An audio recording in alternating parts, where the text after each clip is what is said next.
Hello, everybody. My name is Chris Gordon. I'm the Programming Manager for Readings. Before we get started on the conversation today, I want to pay my respects to the elders of this land. At the moment, I'm standing on the cooling ground, and I want to pay, on behalf of everyone that's listening out there, to our Indigenous elders. I wanted to say immediately, even though we're all on Zoom and we're all sort of tackling this extraordinary new climate, that it's important that we see that this is stolen ground, always has been and always will be. So let's now get going. Craig, what a pleasure to have you here today.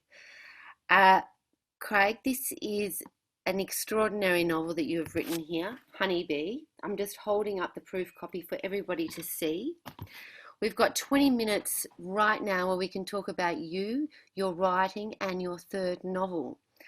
I know that when you were 12, you wanted to be a paleontologist, but then by the time that you were 19, you became one of the most celebrated authors in Australia with your first book, Rhubarb. That was followed, of course, some years later with Jasper Jones. And now, TikTok, 11 years later, we have Honeybee. Congratulations.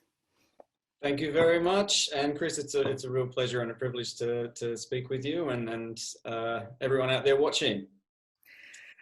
So in the 11 years that it took you to leap from Jasper Jones to Honeybee, I mean, I imagine you were quite busy writing sort of screenplays and things like that. But was this a novel, Honeybee, that just took so long to form in your mind?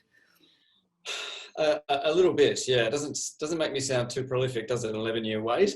But no, in between there was a few years spent touring. To be honest, I had the great privilege of being able to tour Jasper Jones far and wide, which was a real pleasure to do. And during that time, I was also working on another novel, which is largely aborted at this point, unfortunately, but I may go back to it at some point. It just got a little big on me. It was a piece of historical fiction, and I kind of lost it along the way. And around about the time I started getting more involved with the film adaptation of Jasper Jones, and when I came on board to write the screenplay, I knew I risked losing that novel. They can be notoriously difficult to delve back into and pick up all those threads and resume. And so I made the choice after writing the screenplay for Jasper Jones that it was probably time for New Horizons to work on new projects. And it was around about that time that Honeybee came up. Initially, I have to confess that it began as a play, and by no means am I a playwright. But my initial explorations in the story were more or less a kind of one-act play. And then it was shelved for a little while, and I had a moment of inspiration. I knew how I was going to write this story and how it was going to be structured. And that was around about the end of 2016 into 2017 and 2018, which were the years I spent writing Honeybee. So here we are. Congratulations. I was saying before that, this was a book that I picked up. I felt in such safe hands. I read it in one sitting. My family brought me food and towards the end a glass of wine. And then when I finished, I had to walk around a little just to still be in that land that you had created. Perhaps you can give us a little snapshot of what the book is about without giving away too much of that teary end.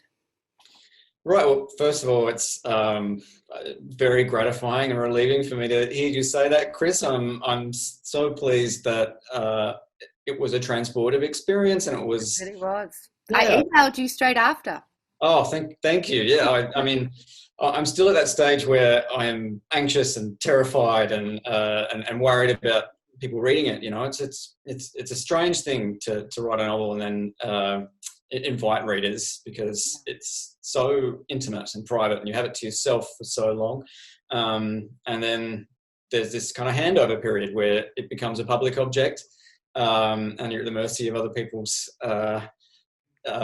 interpretations and imagination, and so it's very, very gratifying for me to hear you say that, so thank you. What is Honeybee about? Well, Honeybee tells the story of a young teenager called Sam Watson. And we first meet Sam late one night on a quiet traffic overpass. And Sam climbs over the rail and looks down at the road below with the intention of ending their life. And Terribly sad.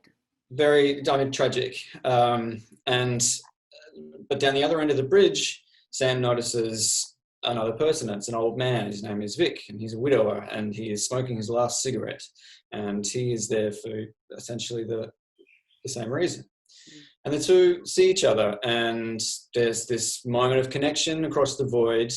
And from there, you know, a kind of strange relationship forms, I suppose. And they both feel responsible for each other in a certain respect, and sort of vow to save each other. We learn the reasons why both of them are up there and have made the determination to end their lives. And then we follow their story from that moment on. And, you know, without wanting to reveal too much, We it's can't essentially reveal too much. that's the tale the narrative follows. It's an issue that you've tackled before, sort of teen suicide. It's something that I know that before COVID happened, it was the greatest killer of all things is suicide in the world. Is that something that that you wanted to do, that you want to set out and show people the sort of alternative of it all? For me, I think principally it's something that I'm trying to understand. Yeah. You know, not taking into account private and personal instances of suicide that I'm contending with trying to understand. You're right, it is a more broadly an under-discussed, under-reported, Yeah. difficult problem that I think is worthy of broader discussion and interrogation. And so writing for me is a process of trying to understand. And, you know, if I can bring other people into that conversation, then I think that's only beneficial, you know. So that's the platform by which I tend to start creating and writing, you know. I think it's really powerful, and I really like that there's sort of an entire afterlife from that opening scenes that you described so beautifully. One of the other things that are, I guess, common threads in your writing is this wonderful role, sort of call of different men's lives, you know, and perhaps giving these men that haven't always had a voice in the public arena. That's right. I think I've always been driven, not just in terms of my writing, but in terms of the way I've approached literature from all fronts, to stories that feel underrepresented. Yeah. I've always felt attracted to the people who exist in the margins, I suppose. You know, the stories I love tend to follow those kind of characters, and I'm always just, I suppose, intrinsically driven to want to explore those kind of characters on the page when it comes to me writing.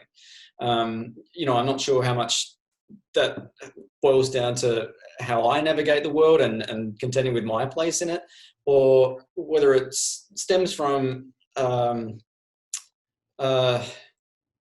you know, an interest I have in just trying to empathise and understand the people navigating the world and our broader society. Craig, I'm really interested in it because I think that the way that you've represented these different men across all of your novels, but in particular when we're talking about Honeybee, is quite extraordinary because you're actually giving voice to, as you say, some of the dark corners of the way that we view masculinity within this country. And it speaks to a much broader picture of how Australia sees how we see ourselves. I was really delighted that this roll call that you've created here in this new novel had men that were frightened to speak their truths, that were flamboyant with their truths, who had gone through pain with their truth. I don't know what it's like up there in Perth, but I imagine that you are also surrounded by these sort of characters where you can imagine conversations. Yeah, that's right, and you know, Honeybee was, for a lot of reasons, was an opportunity for me to explore masculinity, and the panorama of masculinity, to put it that way. We meet a lot of different types of men. We discuss gender in less than oblique terms. We really tackle it with some clarity, and we meet a range of different kinds of men. Yep. And we have the opportunity, you're right, to explore the different ways that men express their private thoughts, I suppose, whether that is communicating things clearly, or men who struggle to communicate the ways and means by which that thoughts and feelings and values tend to bubble over in different ways. So this story and the way it was structured was a really unique opportunity for me to do that, and I'm really delighted in it. Yeah, it was such a treat to read, actually, and such an insight for me, I thought, and it will be for so many other people. One of the other themes that I think seems very common in your writing is this wonderful crossroads that young teenagers find themselves in. Here you've got this 14-year-old that literally is at crossroads, like as you had described. It can go either way. Yeah. What is it about that particular age? We saw a little bit of that in Jasper Jones, and now we're seeing it in this very gorgeous Honeybee. I'm not sure. I often ask myself that. I don't know why I'm drawn to that period quite so much, other than maybe it's a novelist's instinct to seek out periods and areas where everything feels dramatic and where the stakes are high and there's often a lot of conflict. I know for me, around about that age, 13, 14, 15, it was largely defining as to who I was and who I was going to be. You mentioned earlier, I drifted from being a paleontologist to a novelist in quick succession, but we're experiencing things for the first time. We're contending with adult themes largely for the first time. Everything feels big. And I always think of being a teenager as that time in your life where you have to draw the line, don't you? And you have to make a decision about where you are on that line. Down one end of the sort of the rope, for want of a better word, is perhaps how your parents were, or all the other influences that you have. And somewhere along this line, you have to place yourself and decide what you're going to be like as an adult. That's right. Yeah. In Jasper Jones, it was all about what coming of age really meant. It was about bursting that bubble of childhood and that sphere of protection where your parents obscured the truth of the world, and suddenly you can see things in focus for the first time, and it's how you accept that and deal with it. Do you challenge the orthodoxy and go your own way, or do you kind of scurry back into that protective layer and never quite grow up? Honeybee's largely different for a lot of reasons, but we're still contending with that crossroads, as you say. So I'm not sure I have a distinct answer for your question, other than to say it's always felt to me as an important period for everybody. It's so definitive, the choices that you make at that age, and also I think and the village that you create around yourself at that time. That's right. Yeah. I think adults and teenagers are looking for narratives that explore that period and that world, that deal with things in an adult way and a sophisticated way. And so, I'm interested in exploring that, I suppose. Well, you did such a great job. Craig, I want to ask you a few questions that are sort of quite personal in a way, and they do pertain to your novel, but we have to be careful in the way that we answer it so we don't give away too much. Right. So the first question that I want to ask you is, did you ever consider being a mechanic? Absolutely not. I grew up in the country. And my father was very mechanically minded. I was never a car person. Yeah. I like being in cars. I like going fast. I had a motorcycle when I was a All young right. country That's kid, what, and I spent a yeah. lot of time crashing that. I spent a lot of time staring at engines that didn't work anymore. But no, I was not mechanically minded, and I'm still kind of not. Although I have done a lot of research now, I could probably fix your starter motor, Chris, these days. But no, it's not an instinct that I've always had. So no, sorry. What about karaoke? When you're out on a night out on the town, are you grabbing for the karaoke bars? Are you hitting the way? Yeah, look, not often, but I do have to say now that I'm back on the touring circuit, a lot of people at my publisher, I'm not going to mention names like Jane Polferman, uh, do love a night out and karaoke. So I'm sure it's in my immediate Yeah, future. Put yeah, it that way. yeah. Oh, I think that's fantastic. I've got a little prop, so you can Oh tell me wow! a little bit about your prop, about the sort of this. I hope that you can see it. Can you see Ah, it? I can. Yes, Yeah. yes. For those, if you can't see it, what I've got here is Mastering the Art of French Cooking by Julia Child. Are you a chef, Craig? Look, I have to say, if there's one thing that I could bring to the table relatively intuitively, it was some knowledge around the kitchen. I don't think we're giving too much away if we suggest that Sam is passionate about cooking and Mm. wants to be a chef, and was essentially taught to cook by watching old YouTube clips of Julia Child, and has I wouldn't describe it as an obsession, but a connection with Julia Child that feels familial, put it that way. Um, and so, yes, I spent a lot of time watching old episodes of The French Chef, which was no chore, I better tell you. I really enjoyed Oh, them. I love them, Mister. I just love them. I love her. Yes, she's The, just a the glee delight. that she has for life. Absolutely, yes, yeah. What just a fascinating woman. So generous and lovely and unpretentious. Yeah, Lived an unapologetic. amazing life. Yeah, yeah. Yeah. So these are the aspects of research that I don't mind so much. Watching hours and hours of how a combustion engine works, maybe not so much, but I'm happy for Julia to teach me how to poach salmon properly. At the hours and hours that are spent toiling as an author, I just have to watch one more episode. That's right. That's right. So difficult. So tough. So, Craig, I guess the most important question outside how you're feeling about this third novel is what were you reading when you were creating this world?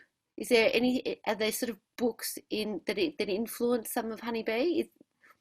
Chris, I have to say, I don't know if it's controversial or not, No, but I kind of shut down and don't read a lot when you watch writing. Yeah, you're too busy with that YouTube. exactly.